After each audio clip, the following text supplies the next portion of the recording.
What's cracking, y'all? You are now watching Boo TV. Appreciate you for stopping in. Like, comment, subscribe, hit the bell, stay notified, and let's get into the topic for today. All right, it looks like first things first on FSN recently put out a segment about Shaq's top 10. Shaq lists Kobe, Jordan, Iverson, and Curry on his greatest of all time lists. Interesting lists, but one thing I know about Shaq that I've noticed over the years, you ask him on a Sunday a question, he'll give you an answer. You ask him on that very next Monday, the next day, he'll give you a completely different answer for the same exact question. And then you ask him the very next day on Tuesday, and somehow Shaq give you a completely different answer than the previous 2 days to the same question. So I don't know about this guy. I don't know if he is aware that he's given different answers to the same question. I don't know. I don't understand. I don't know if he does it to stir people up. I don't know. Maybe he just legitimately forgets where he ranks people within 24 hours. I don't know. Anyway, I'm curious to see not so much Shaq's list and what he has to say, but Nick Wright and Chris Broussard's reaction, because we all know Nick Wright's a known Kobe hater. Chris Broussard, I wouldn't call him a hater, but he doesn't always put the truth on Kobe's name.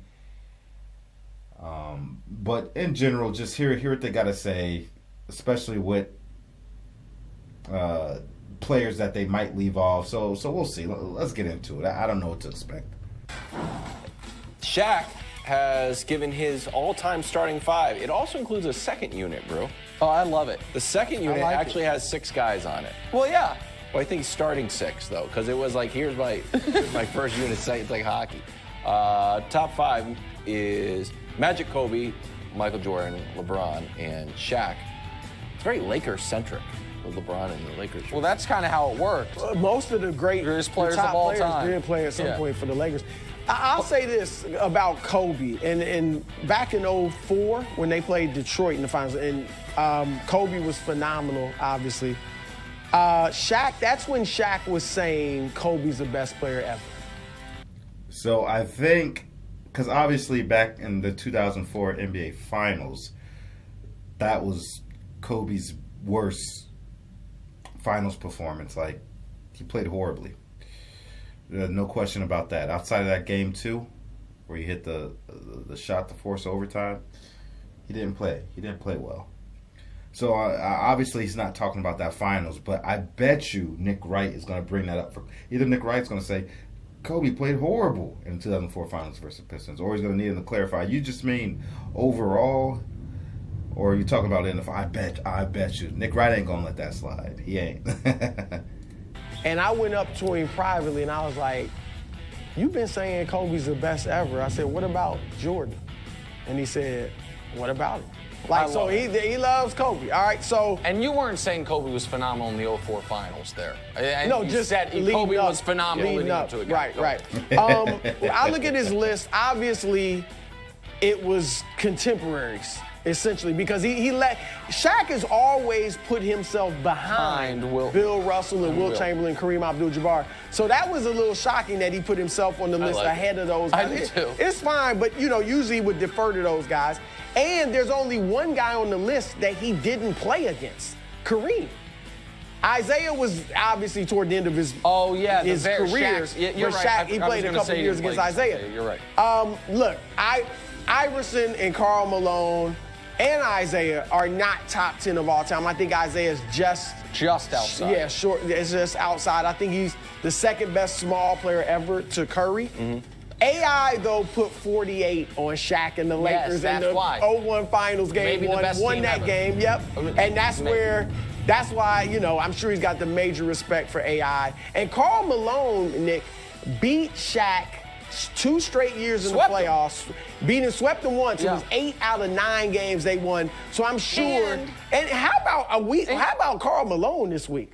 Dr. J and Shaq put him on his top 10. Well, listen, he Karl had a good Malone, week for him. Two-time MVP. I think the only people with more first-team All-NBAs in league history are LeBron, Kareem, and Kobe. The longevity is unbelievable. And here's the other thing for Shaq with Malone.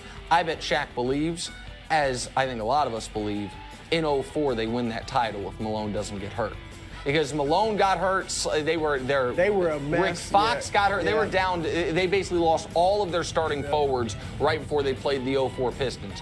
So I have one semi-serious takeaway and one serious takeaway. I agree with you on Iverson. It's the least popular thing to do on television is to say Allen Iverson is a touch overrated here because he's an icon, but it's a touch overrated here. But you guys know my semi-serious thing is this. You guys know if you're going to give a starting five, I like there to be, you to fill out the 5 starting positions. And if Shaq wants to have Kobe be his starting shooting guard, more power to him. Send MJ to the bench and give us a small forward. He's going to be a problem on the bench. I got best 6 man ever. I'm just telling you, MJ and Isaiah on the bench. All right, now hold on. If we can put it back up there. Now my serious take though, because I'm kind of so LeBron's at the 4. LeBron's at the 4. Yeah, LeBron. That team could play together. Oh, of course they could play. They could all play together. But they win 50. But here's my serious take. Steph Curry does not show up on these 18 months ago. And Steph, what he did with the 4th championship and then this year with that dysfunctional team, putting them on his back, getting that game, all of it, Steph Curry now being, there's only 2 contemporary guys on this list. LeBron James, who's in the discussion for greatest player ever. And it's not Giannis, and it's not Durant, and it's Steph Curry, and nobody looks at that as crazy. Like Steph Curry being in people's top 10, I know that we had a whole thing about he's now top 10. Yep. My point is, it's definitely if you leave out the 60s if you leave out the guys like Wilt and Russell, yeah. yes, he's there. And that just to me, I hadn't seen, because usually the top 10s we're getting from these older guys, they are so skewed to their era. That, you know what I mean? We saw LeBron left out of Dr. J's. We've seen a lot of bad ones. This is the first one, you know what I mean, with someone clearly put real thought into, that I've from a player that I saw Steph on. I'm like, man, Steph's going to just be on these now. Yeah, do you like it because Shaq really set it up as like, here's my starting 5 and here's the bench, that I just need shooting and I'm going to take Steph? Yeah, I mean, obviously he's the greatest shooter ever. He's really the only shooter on there. Yeah. On that, like just knockdown, drag-out shooter. But which is also when you do the exercises of like build the most unstoppable starting 5 ever, which is a different discussion than the 5 best players. That's where Steph has an argument over Magic to be your starting point guard. Not because I will go to my grave if unless Steph wins or not. Yeah, if Steph, depending on what happens the rest of Steph's career, saying Magic's 12 years unbelievable and he's a top 5 player of all time, but. Yeah, because LeBron could play the point, could bring the ball up. But Steph's shooting is such a cheat code, and when you're building these, best 5s ever, you're gonna have great defenders everywhere else, so you're not gonna have to worry about Steph's lack of size. You almost have to include it. You know what I mean? Like you almost have to include him because it's such a unique thing he would add to your fake game against the aliens to save the world. Is that just one game, or is that a full 82-game season? It's a best of 7. One game. Best of 7. It's a best of 7. Series? One Okay. series. I want to see an 82, like a full team. A full team? Yeah, because you need a glue guy. You need Haslam there as just like your 12th guy. Haslam? All right. Yeah. Really? Yeah, greatest glue guy of all time. Wow. The 12th guy's not getting in a minute. Robert Ory? I'm really shocked Nick Wright didn't go in and try to eviscerate Bean Bryant. So here's my problem with these lists. So he had a starting 5 and then a bench 6. People put out these lists, but they very rarely define what are we talking about here. Is this just your top 10, or in this case, top 11 players of all time? Positionless, doesn't matter what their position is. These are the 10 greatest players to you? Or is this based on a starting lineup and you're building this team using greats, but based on their skill set, not necessarily who's better than who, but, you know, I think Magic Johnson's a better point guard, but I need shooting, so I'm going to take Steph Curry type of list. You know what I mean? They don't always make it clear. And then, you know, people see some of these players and it's like, well, you have him there, you have him there, and they very well might have them there, but they just don't make it clear. How are you ranking these players? How are you evaluating them? What are your guidelines? What are you trying to tell us with the players you have selected? And Shaq's even worse. At least with some people I can maybe, you know, kind of figure it out without them actually telling me. This is like top 10 of all time or top 10 based on positions, things like that, trying to put together a starting lineup and a bench. But the problem with Shaq, like I said earlier, he flip-flops every day. So I don't even know how to evaluate this. I don't. Just because he's always changing things around. But like part of me wants to be like, well, but no, like Chris Broussard said, and I was going to bring this up, Shaq normally puts all the great bigs before him. Usually puts Wilt before him. Usually puts Bill Russell before him. Usually puts Kareem before him. Especially those three guys. And then for him to have himself there, now I'm just really confused. Because this contradicts everything Shaq said previously. So I don't know, man. Maybe it depends on what kind of cereal Shaq eats in the morning determines his decision making and his thought processing. I don't know. But it is what it is. Either way, pretty much all those players he listed, you know, I've seen each one of those guys on different people's top 10 before. Even Allen Iverson, even though I disagree. And I love Allen Iverson to the death of me. I love him.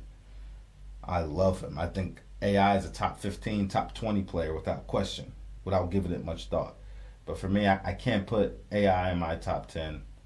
I can't put Isaiah Thomas in my top 10. I can't put Steph Curry in my top 10. I can't put Karl Malone in my top 10. But I've seen, like I said, all these guys. But like Chris Broussard said, Karl Malone been getting mad love lately on the top 10 list. And Karl Malone was a bad mamma jamma. Don't make no mistake about it. Karl Malone probably has, at a minimum, 2 championships, if not for Michael Jordan. Like Michael Jordan stunted a lot of people's championship success in the 90s. You know what I mean? So, anyway, let me know what you think about it. We'd love to hear your opinion on what Shaq had to say. How do you process his list there? We'd love to hear your opinion. Let me know what you think about it. Appreciate you for stopping in. Like, comment, subscribe, hit the bell, stay notified, and I'll catch you on the next one. We out, baby.